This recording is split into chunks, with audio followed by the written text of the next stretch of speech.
회장님 집에 도둑이 살고 있어요. 제가 잡아드릴 테니 우리 아빠 좀 살려주세요. 장대비가 쏟아지는 도로 위 검은색 세단을 가로막은 건 초라한 행색의 14살 소년 강지민이었습니다. 대한민국 최고 재벌 태산그룹의 김세영 회장에게 회장님이 듣는 그 소리, 환청 아니에요. 누군가 설계한 살인 진동입니다. 소년의 눈은 흔들리지 않았습니다. 최근 정체 모를 환청과 불면증에 시달리며 미쳐가고 있던 노 회장 앞에 나타난 IQ 150의 천재 소년은 과연 이 거대한 음모를 파헤치고 억울하게 감옥에 갇혀 죽어가는 아빠를 구해낼 수 있을까요? 이 전체 이야기가 궁금하시다면 잠시 구독 버튼을 눌러주세요. 알림도 켜두시면 새로운 이야기를 가장 먼저 만나보실 수 있습니다. 2000년대 초반 장마비가 내리는 전파사 골목. 14살 지민에게 세상은 온통 잿빛이었습니다. 한때 천재 엔지니어였던 아빠는 억울한 누명을 쓰고 수감되었고 설상가상으로 교도소 내 사고로 의식불명 상태에 빠졌습니다. 당장 수술 안 하면 위험해. 수술비 5천만 원, 일주일 안에 마련해와. 교도소 병원의 차가운 통보는 사형 선고와 같았습니다. 지민은 아빠가 남긴 낡은 공구 가방을 움켜쥐었습니다. 지민에게는 특별한 재능이 있었습니다. 남들은 듣지 못하는 미세한 주파수를 감지하고 기계의 회로도를 머릿속에 통째로 그려내는 150의 IQ였죠. 지민은 신문에서 본 태산그룹 김세영 회장의 건강 이상 기사를 떠올렸습니다. 기사에 묘사된 증상들을 본 순간 지민은 직감했습니다. 이건 병이 아니라 기계를 이용한 고문이다. 지민은 김 회장의 차량 동선을 며칠간 파악했고 마침내 비 오는 금요일 오후 달리는 세단 앞으로 몸을 던졌습니다. 날카로운 브레이크 소리와 함께 멈춰선 차. 경호원들이 쏟아져 나왔지만 지민은 뒷좌석 창문을 향해 소리쳤습니다. 김세영 회장님, 지금 차 안에서도 삐소리가 들리죠? 그거 환청 아니에요. 누군가 설치한 기계 소리라고요. 저를 저택으로 데려가 주시면 제가 다 잡아낼게요. 대신 우리 아빠만 살려주십시오. 잠시 후 굳게 닫혀있던 창문이 내려갔습니다. 초췌한 얼굴에 김세영 회장이 지팡이를 짚은 채 지민을 응시했습니다. 소년의 눈에는 광기에 가까운 확신이 서려 있었습니다. 내 놈 말이 틀리면 그땐 내 목숨을 내놔야 할 것이다. 타라. 그렇게 천재 소년 지민의 목숨을 건 저택 입성이 시작되었습니다. 지민은 태산그룹 김세영 회장의 거대한 저택에 발을 들였습니다. 사방이 대리석으로 뒤덮인 차가운 공간이었지만 지민의 귀에는 그 화려함 뒤에 숨은 기분 나쁜 기계음들이 쏟아져 들어왔습니다. 회장님, 저 꼬마를 정말 안으로 들이시는 겁니까? 검증도 안 된 애를. 박 비서가 날카로운 눈빛으로 지민을 훑으며 말했습니다. 김 회장은 대답 대신 지민을 자신의 서재로 데려갔습니다. 서재에 들어서자마자 지민은 미간을 찌푸렸습니다. 일반인에게는 들리지 않는 아주 미세한 초고주파 음이 방 안을 가득 채우고 있었기 때문입니다. 회장님, 여기서 잠 못 주무시는 거 당연해요. 이 방 자체가 지금 거대한 고문 장치거든요. 지민은 망설임 없이 벽장 뒤편의 장식장을 가리켰습니다. 저 뒤에 뭐가 있죠? 지민의 물음에 박 비서의 얼굴이 순간적으로 창백해졌습니다. 경호원들이 장식장을 드러내자 벽 속 깊숙이 매립된 정체 모를 작은 기계 장치가 모습을 드러냈습니다. 이건 도청기인가? 김 회장의 물음에 지민은 고개를 저었습니다. 지민은 가방에서 작은 드라이버를 꺼내 장치를 분해하며 설명했습니다. 아니요, 도청보다 훨씬 악랄한 거예요. 사람이 감지하기 힘든 낮은 주파수를 지속적으로 쏘아보내서 뇌를 피로하게 만들고 환각을 보게 만드는 장치예요. 회장님이 미쳤다고 생각하게 만들려고 누군가 작정하고 설치한 거죠. 장치를 무력화시키자마자 서재를 감돌던 기분 나쁜 진동이 멈췄습니다. 김 회장은 수개월 만에 처음으로 머리가 맑아지는 기분을 느꼈습니다. 그는 지민의 손을 꽉 잡았습니다. 너 정말 보통 내기가 아니구나. 이제 말해봐라. 내 아비가 누구며 왜 누명을 썼다는 거지? 지민은 떨리는 목소리로 대답했습니다. 저희 아빠는 태산 정밀의 수석 엔지니어였던 강철수입니다. 5년 전 공장 화재 사건의 범인으로 몰려 감옥에 갔어요. 하지만 아빠는 범인이 아니에요. 진짜 범인은 따로 있어요. 회장님 곁에서 회장님의 눈과 귀를 막고 있는 그 도둑놈들 말이에요. 지민의 폭로에 서재 안의 공기가 급격히 얼어붙었습니다. 문 밖에서 이 대화를 엿듣고 있던 김승준의 손이 가늘게 떨리기 시작했습니다. 김 회장의 서재에서 고주파 장치를 찾아낸 이후 저택 안의 공기는 전보다 더 무겁게 가라앉았습니다. 김 회장은 지민의 능력을 확인하자마자 그에게 저택 전체를 조사할 정권을 부여했습니다. 하지만 이는 곧 지민이 저택에 숨어 있는 도둑들의 타겟이 되었음을 의미했습니다. 꼬마야, 내가 운 좋게 기계 하나 찾아냈다고 해서 이 집의 주인이라도 된 줄 아나 본데 분수를 알아야지.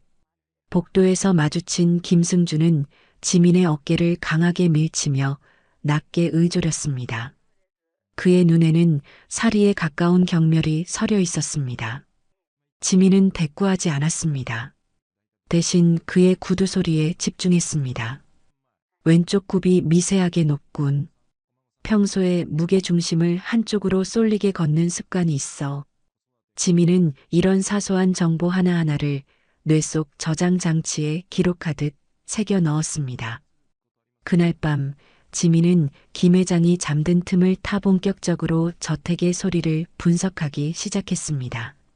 지민은 맨발로 복도를 걸으며 벽면의 미세한 진동을 느꼈습니다.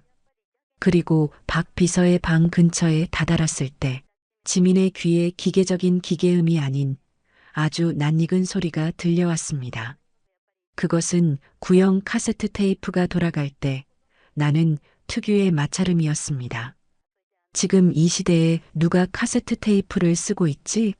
그것도 이 새벽에? 지민은 숨을 죽이고 박 비서의 방 문틈으로 안을 살폈습니다. 박 비서는 누군가와 은밀하게 통화 중이었습니다. 네, 회장님이 그 애를 서재에 들였습니다. 장치는 이미 들켰어요. 다음 단계로 넘어가야 할 것 같습니다. 박 비서의 목소리는 평소의 단정함과는 거리가 먼, 차갑고 비열한 톤이었습니다. 지민은 주머니에서 아빠가 물려준 작은 소형 녹음기를 꺼냈습니다. 그리고 그녀의 통화 내용을 기록하기 시작했습니다. 하지만 그 순간 등 뒤에서 서늘한 기운이 느껴졌습니다. 김승준의 신복인 경호원이 지민의 뒤에 소리 없이 서 있었던 것입니다. 여기서 뭐 하는 거지, 꼬마? 절체절명의 위기였습니다. 하지만 지민은 당황하지 않고 미리 준비했던 낡은 라디오를 내밀었습니다. 라디오 주파수가 자꾸 끊겨서 명당을 찾고 있었어요. 회장님 댁은 벽이 두꺼워서 그런지 소리가 잘 안 잡히네요. 지민은 천연덕스럽게 노이즈가 섞인 라디오 채널을 틀어 보였습니다. 경호원은 혀를 차며 지민을 쫓아냈지만 지민의 손에는 이미 박 비서의 배신이 담긴 테이프가 돌아가고 있었습니다. 방으로 돌아온 지민은 생각했습니다. 단순히 아들이 아버지를 몰아내려는 싸움이 아니야. 이건 우리 아빠가 누명을 썼던 그 사건과 똑같은 방식이야. 지민은 김 회장의 서재에서 몰래 챙겨온 5년 전 태산 정밀 화재 사고 보고서를 펼쳤습니다. 그 보고서 하단에 적힌 담당자 이름은 바로 김승준이었습니다. 지민은 주먹을 꽉 쥐었습니다. 이제 이 싸움은 단순히 수술비를 벌기 위한 도박이 아니었습니다. 아빠의 명예를 되찾고 할머니를 살리기 위한 목숨 건 전쟁이 시작된 것이었습니다. 지민은 박 비서와 김승준이 단순히 회장의 재산만 노리는 게 아니라 김 회장을 정신병자로 몰아 완벽하게 사회에서 매장하려 한다는 사실을 깨달았습니다. 그리고 그 수법이 5년 전 아빠를 파멸시켰던 방식과 소름 끼칠 정도로 닮아 있다는 점에 분노했습니다. 지민아, 오늘은 회장님 약을 내가 직접 가져다 드려라. 내가 급한 손님이 오셔서 말이야. 오후 무렵 박 비서가 인자한 미소를 지으며 지민에게 은색 쟁반을 내밀었습니다. 쟁반 위에는 김 회장이 매일 오후에 복용하는 알약 3알과 물 1컵이 놓여 있었습니다. 지민은 직감했습니다.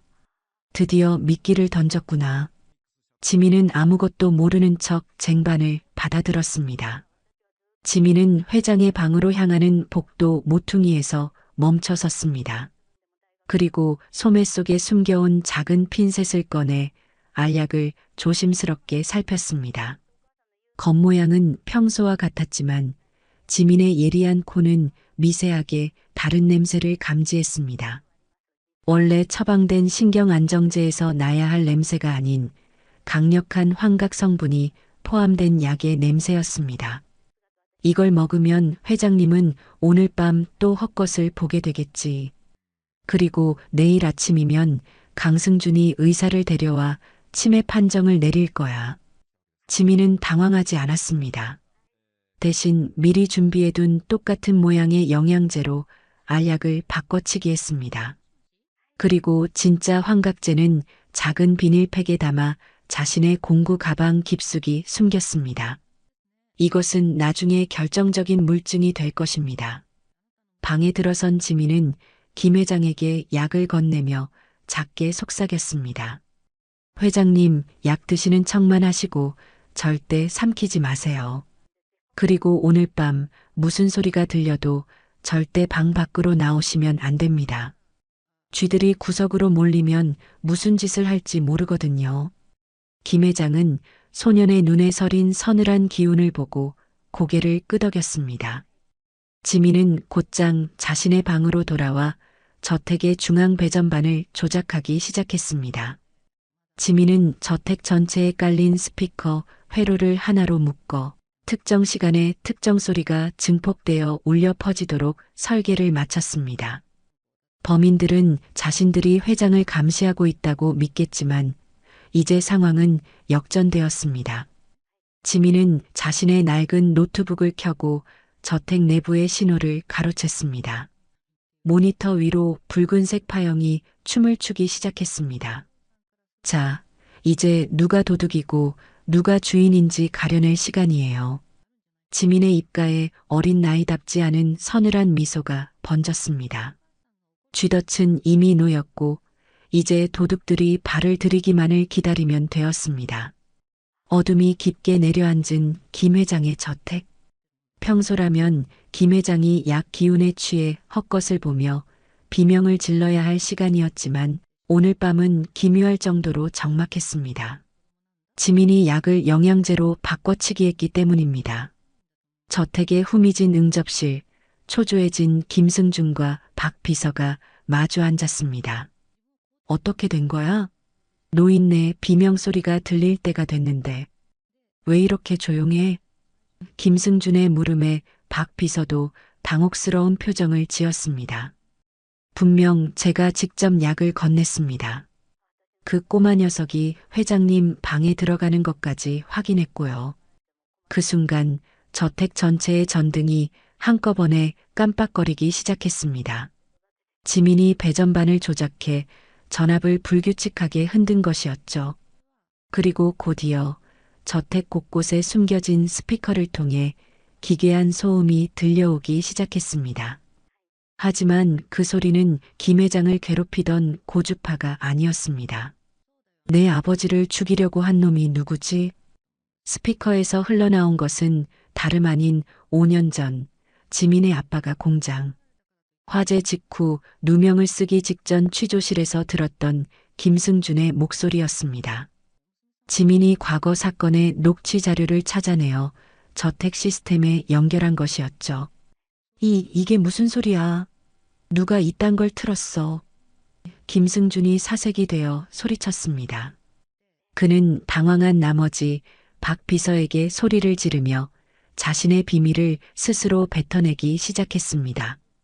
박 비서, 당장 지하실로 가서 시스템 차단해. 그때 화재 사건 기록 다 폐기했다고 했잖아. 왜 저 목소리가 여기서 들리냐고. 지민은 복도 끝 어둠 속에서 소형 캠코더를 든 채 그들의 대화를 담아내고 있었습니다. 지민의 입가에는 싸늘한 미소가 걸렸습니다. 도둑놈들이 드디어 자기 입으로 자백을 하기 시작했네. 당황한 박 비서가 지하실로 뛰어내려갔지만 그곳에는 이미 지민이 설치해둔 또 다른 함정이 기다리고 있었습니다. 지민은 이미 저택의 모든 출입문을 제어 시스템으로 잠가버린 상태였습니다. 이제 이 저택은 범인들에게 거대한 감옥이 되었습니다. 지민은 김 회장의 방문을 두드렸습니다. 잠들지 않고 깨어있던 김 회장은 문을 열고 지민을 맞이했습니다. 지민은 복도에 울려 퍼지는 김승준의 바락 섞인 목소리를 가리키며 말했습니다. 회장님 들리세요? 저게 회장님의 잠을 훔치고 우리 아빠의 인생을 훔친 진짜 도둑의 목소리입니다. 이제 직접 확인하실 시간이에요. 지민의 안내를 받아 거실로 내려온 김 회장의 눈앞에는 처참한 광경이 펼쳐져 있었습니다. 지하실로 연결된 배전반 앞, 지민이 미리 설치해둔 특수 접착용 스프레이와 전선, 더미에 발이 묶여 허우적거리는 박 비서가 보였습니다. 그리고 그 뒤를 따라온 김승준은 거실 스피커에서 끊임없이 흘러나오는 자신의 과거, 자백 목소리에 정신을 못 차린 채 발광하고 있었습니다. 이게 무슨 짓이야? 당장 저 기계 안 꺼? 김승준이 지민을 향해 달려들려 했지만 지민은 차분하게 손에 든 소형 캠코더를 김 회장의 TV 본체에 연결했습니다. 화면에는 박 비서가 김 회장의 약통을 환각제로 바꿔치기 하는 장면과 두 사람이 복도 끝에서 김 회장을 치매로 몰아 재산을 가로채겠다고 모의하는 밀담이 생생하게 녹화되어 있었습니다. 회장님, 저 영상 속 인물들이 누군지 보세요. 회장님을 위해 헌신한다던 아드님과 비서의 진짜 모습입니다. 지민의 목소리는 낮고 단단했습니다. 김 회장은 화면을 보는 내내 떨리는 지팡이를 꽉 쥐었습니다. 배신감에 일그러진 노 회장의 얼굴에 서리빨 같은 분노가 서렸습니다. 승준아, 내가 감히 나한테 이런 짓을 해? 내 아비가 죽기도 전에 송장 취급을 해? 김 회장의 사자우 같은 호통에 김승준은 그제야 무릎을 꿇었습니다. 아버지, 그게 아니라 저 꼬마 녀석이 조작한 겁니다. 믿지 마세요. 하지만 지민은 멈추지 않았습니다.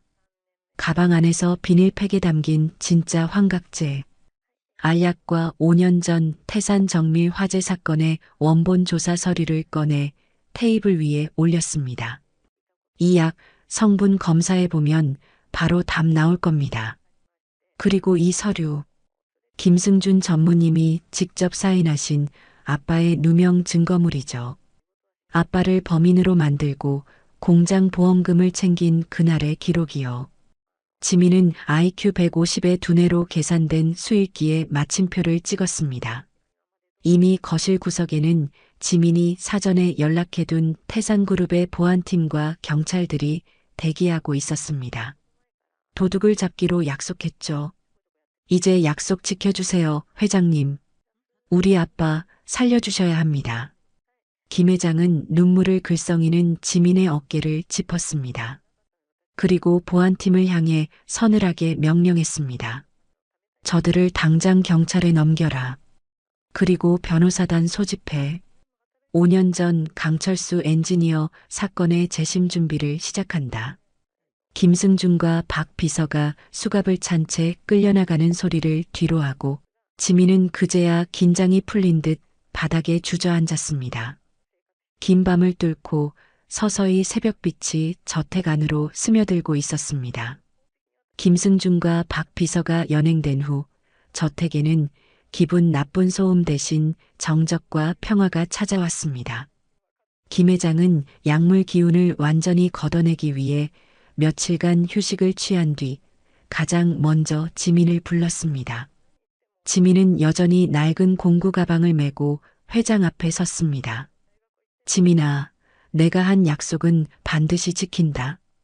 이미 내 아버지는 국내 최고의 대학병원 VIP 병실로 이송을 마쳤다. 김 회장의 말이 끝나기가 무섭게 지민의 눈시울이 붉어졌습니다. 김 회장은 지민을 자신의 차에 태워 병원으로 향했습니다. 병원에 도착하자 수십 명의 의료진이 분주하게 움직이고 있었습니다. 교도소 병동의 차가운 침대가 아닌 깨끗하고 환한 병실에 누워있는 아빠를 본 지민은 참아왔던 울음을 터뜨렸습니다. 아빠, 조금만 더 견뎌요. 이제 다 해결됐어요. 지민은 아빠의 거친 손을 꼭 잡았습니다. 그 곁에서 김 회장은 주치의에게 지시했습니다. 수단과 방법을 가리지 말고 살려내게. 이 아이의 아버지는 곧 태산의 명예수석 엔지니어로 복귀할 뿐이니까. 김 회장은 그 자리에서 태산그룹의 법무팀을 가동했습니다. 5년 전 김승준이 은폐했던 증거들을 하나둘씩 다시 꺼내어 재심 청구서를 법원에 제출했습니다. 지민의 아버지가 쓴 누명을 벗기기 위한 본격적인 반격이 시작된 것입니다. 지민은 아빠의 수술비뿐만 아니라 잃어버린 가족의 명예까지 되찾게 되었습니다. 수술실로 향하는 아빠의 침대를 끝까지 따라가며 지민은 김 회장을 돌아보았습니다. 감사합니다, 회장님. 정말 감사합니다. 김 회장은 지민의 머리를 투박한 손으로 쓰다듬으며 인자하게 웃었습니다. 고마운 건 나다. 내가 아니었다면 나는 내 아들 손에 죽어서도 도둑놈 소리를 들었을 테니까. 지민아, 이제 너는 내 곁에서 공부를 시작해라. 내 그 비범한 머리를 세상을 고치는 데 써야 하지 않겠니? 지민은 수술실 문이 닫히는 것을 보며 김 회장의 제안에 고개를 끄덕였습니다. 14살 소년의 인생에서 가장 길고 추웠던 겨울이 지나고 따뜻한 봄볕 같은 희망이 비치기 시작한 순간이었습니다. 계절이 2번 바뀌고 태산그룹 본사 앞마당에는 따스한 가을볕이 내리쬐고 있었습니다. 수술을 마치고 기적적으로 회복한 지민의 아버지는 이제 휠체어 없이도 가벼운 산책이 가능할 정도로 건강해졌습니다. 그리고 무엇보다 기쁜 소식은 법원으로부터 5년 전 화재 사건에 대한 무죄 판결과 함께 명예회복이 공식적으로 선포되었다는 사실이었습니다. 아빠, 오늘 회장님 댁에 초대받았어요. 같이 가실 거죠? 지민은 더 이상 비에 젖은 초라한 소년이 아니었습니다. 깔끔한 교복 차림에 아빠가 물려준 낡은 공구 가방 대신 최신형 노트북이 든 가방을 맨 지민의 얼굴에는 14살 소년다운 밝은 미소가 가득했습니다. 김 회장의 저택은 예전에 그 음산하고 차가웠던 기운을 완전히 벗어던졌습니다. 지민이 설계한 지능형 음향 시스템 덕분에 저택 안에는 늘 마음을 편안하게 해주는 클래식 음악과 맑은 새소리가 흐르고 있었습니다. 김 회장은 이제 신경 안정제 없이도 깊은 잠을 잘 수 있게 되었고 지민을 친손주처럼 아끼며 자신의 곁에 두었습니다. 회장님, 이번에 지민이가 영재학교에서 전국 1등을 했답니다. 아비로서 얼마나 뿌듯한지 모릅니다. 아버지가 김 회장에게 자랑스럽게 지민의 성적표를 내밀었습니다. 김 회장은 너털 웃음을 터뜨리며 지민의 어깨를 토닥였습니다. 허허, 당연한 결과지. 우리 지민이가 어떤 아이인데. 조만간 태산의 차세대 엔지니어링 연구소는 이 녀석이 책임지게 될 거야. 지민은 정원의 벤치에 앉아 하늘을 올려다보았습니다. 소리만으로 세상을 판단하던 소녀는 이제 그 너머의 진실을 보는 법을 배웠습니다. 억울한 누명을 쓴 아빠를 구하기 위해 차 앞으로 뛰어들었던 그날의 무모했던 용기가 결국 자신과 아빠 그리고 외로운 노 회장의 삶까지 구원해낸 것이었습니다. 지민은 주머니 속에서 아빠가 감옥에서 보내왔던 낡은 편지를 꺼냈습니다. 편지 끝에 적혀 있던 세상의 소리에 귀를 기울여라라는 문구 위에 따뜻한 햇살이 내려앉았습니다. 지민은 이제 압니다. 세상에는 사람을 해치는 소리도 있지만 사람을 살리고 위로하는 소리가 훨씬 더 많다는 것을요. 지민아, 가자. 회장님이 맛있는 거 준비하셨단다. 아빠의 목소리에 지민이 환하게 웃으며 달려갔습니다.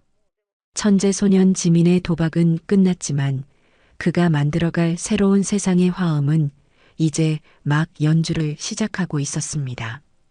이야기가 좋으셨다면 구독 버튼 눌러주세요. 여러분 오늘도 행복하세요.